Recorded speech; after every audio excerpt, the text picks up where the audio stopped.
Hey, welcome everybody. Stephen, live on Wisely Living again. Today I'm excited to share with you seven.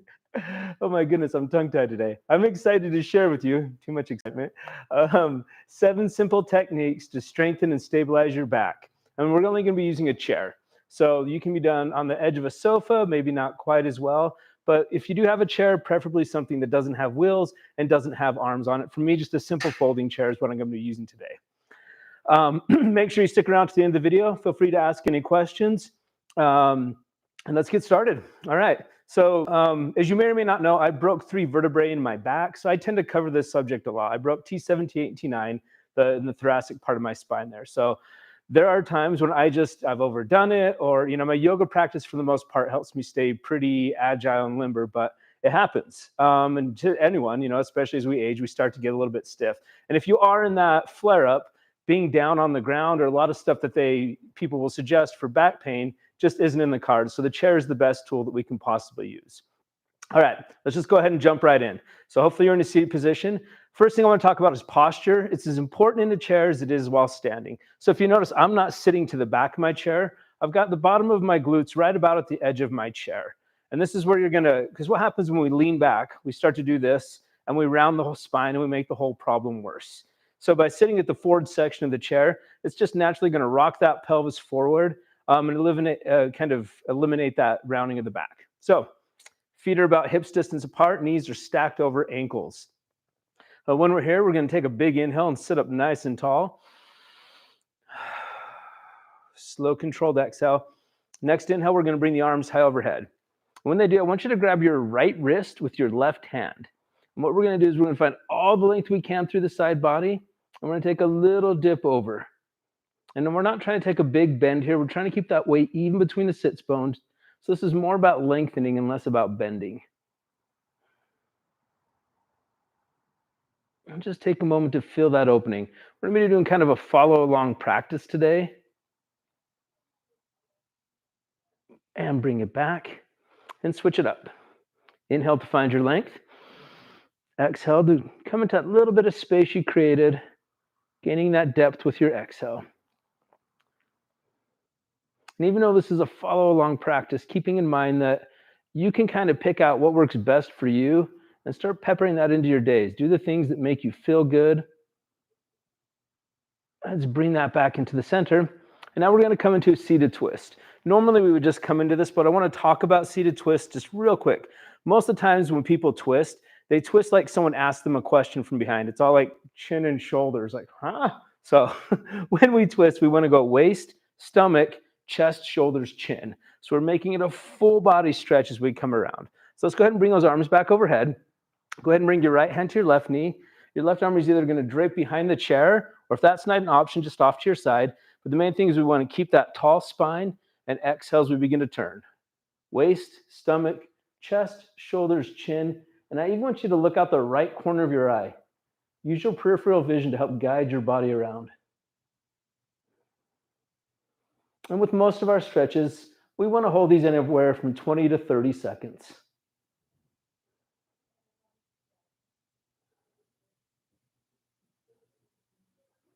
All right, we're going to inhale and unwind. We're going to bring those arms up overhead, and we're going to switch sides. So right hand to the left knee, left arm drapes behind the chair or off to your side. Tall spine, begin that turn at your waist as you slowly guide your torso around. Remember to breathe.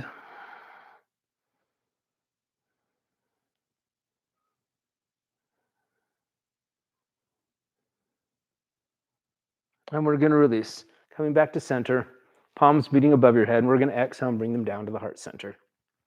All right, so the next thing we're going to do is we're going to come into a cat and cow stretch. So typically this is done from like a table pose, like hands and knees. But again, getting on the ground is kind of not in the cards for you if you have a lot of back pain. So again, we're sitting at the forward section of the chair. All we're going to do is hang on to the knees. And keeping in mind with cat and cow, while it is good for the spine, a lot of that movement happens in the pelvis. It's that rocking back and forth of the pelvis that's going to initiate each movement. So with the hands on the knees, we're going to start the big inhale to the belly.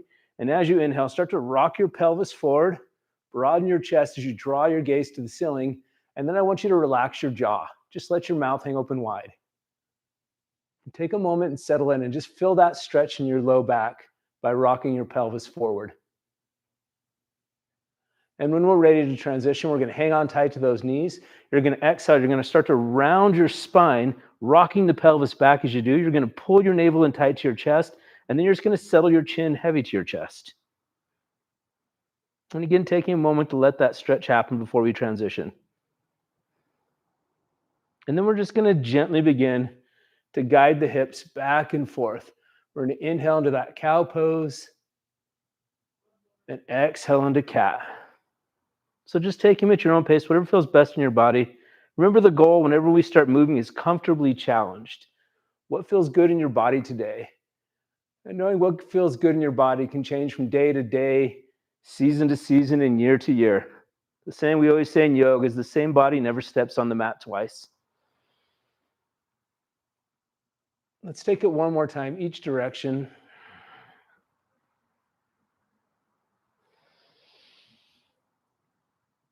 And then we'll bring it back to that nice tall spine. All right, now we're going to come into what I like to call torso circles. So for this one, we're going to step the feet out just a little bit wider. We're going to keep the hands on the knees. And as you inhale, I want you to find all the length you can in your spine. Try to keep your spine tall as you exhale and slowly draw your chest forward. Take a little time here to lengthen in your low back. We're in no hurry. That first forward fold of any practice is always a little bit stiffer. So just hang out here for a moment. Let that length happen. And when you're ready to start moving, we take a big inhale and we roll the torso up, out, and around. So we're making big circles with the torso. And the things we want to make sure we're getting the shoulders to move just as much as the spine. So if you notice, I'm dipping down one shoulder. When it peels back, I draw that next one in. Now there's that fluid that lives between the vertebrae.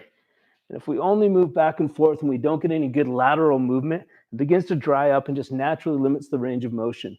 So of all the stretches I'm showing you today, this is probably one of the most important. Let's go ahead and switch directions. And as we make these movements, it's important to keep linking the breath. Inhaling as we roll back, exhaling as you tuck the chest down. And the nice part about this too is you can kind of change the stretch up depending upon where you have pain. If it's in your low back, maybe rounding a little more into low back. If it's maybe between the shoulders, we arch a little more between the shoulders as we go back, just to get that movement to where we feel the pain. All right, bring it back to a tall spine. The next one I'm going to show you is a seated pigeon pose. And this may or may not be in the cards for you. For a lot of people, just the simple motion of crossing your leg over is not in the cards, and that's fine. You can do this crossed at the ankles. You're not going to get quite the same hip opener, but maybe work your way up. So if this doesn't work for you, maybe skip to the next one or just sit this one out. But when we do cross over here, one thing we want to make sure is that we're flexing the foot. When we pull the toes toward the knee, we're protecting the joint here. If we keep it loose, you can see the knee takes all of that weight. We always want to protect our joints. So the foot is flexed, the spine is tall. Take that big inhale. And again, we keep the spine tall as we exhale and draw the chest forward. And as you do, try to look out instead of down. So you're not staring at the floor, you're looking out and you're pulling your nose forward. And my hand is resting on my knee, but I'm not pushing into it. So you want to make sure that the spine is tall. We're not applying pressure to the knee. And we're going to come on up. All right, let's give that a little shake out, maybe a little Elvis knee if that feels good. Just give it a shimmy, shimmy, shake. Oh, all right, we're going to switch it up. Let's go ahead.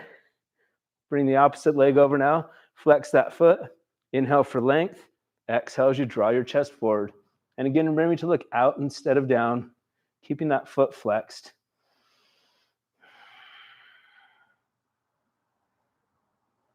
And keeping your jaw relaxed and your breath smooth.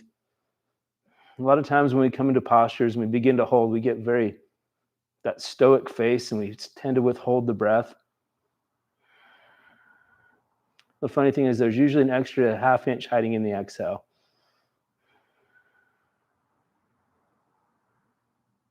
All right, and bring it out, shake it out. And we're going to come to the standing part of the class, but we're still going to be using this chair as a prop. So all you're going to do is you're going to take your chair, you're going to move it over to the right side, and we're going to be doing standing down dog. So standing down dog is typically done hands and feet like this, but all we're doing is we're taking it and we're bringing it up because most people don't have the flexibility, especially if you're having some back problems. So go ahead, we're going to hang on to the top two corners. This is why you want to make sure that your chair isn't going to slide while your mat is very nice and you don't have wheels on your chair. But if you are, say, on a hardwood floor, just make sure when you're pushing, your chair is not going to slide out. So let's go ahead and bring that neutral spine forward. And if you need to go ahead and bend your knees to do so, that's great. It's more about keeping the spine neutral, keeping that round out than it is about keeping the legs straight. And what we want to do here to begin with is just kind of warm up. So you're going to start guiding your hips side to side. And you'll notice already, we're feeling a big stretch in the hips and the legs. And you might be wondering to yourself, this is a video about back pain. Why were we just doing pigeon pose in the chair? Why are we doing down dog? It's because oftentimes back pain comes from tight hamstrings, tight glutes, tight quads. It's amazing how often when I teach people how to stretch their legs, a lot of their back pain is diminished. So we have focused on the spine, but we're also going to be doing all these other movements. So by now you should have loosened your legs up just a little bit. See if you can take a little bend out of your knees while keeping that spine neutral. Now I want you to keep all the weight in the outside edge of your right foot.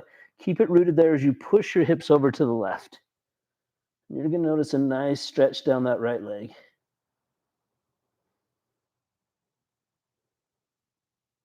Let's release that back into the center. Go ahead and bring the weight to the outside edge of your left foot. Keep it rooted there as you send your hips over to the right.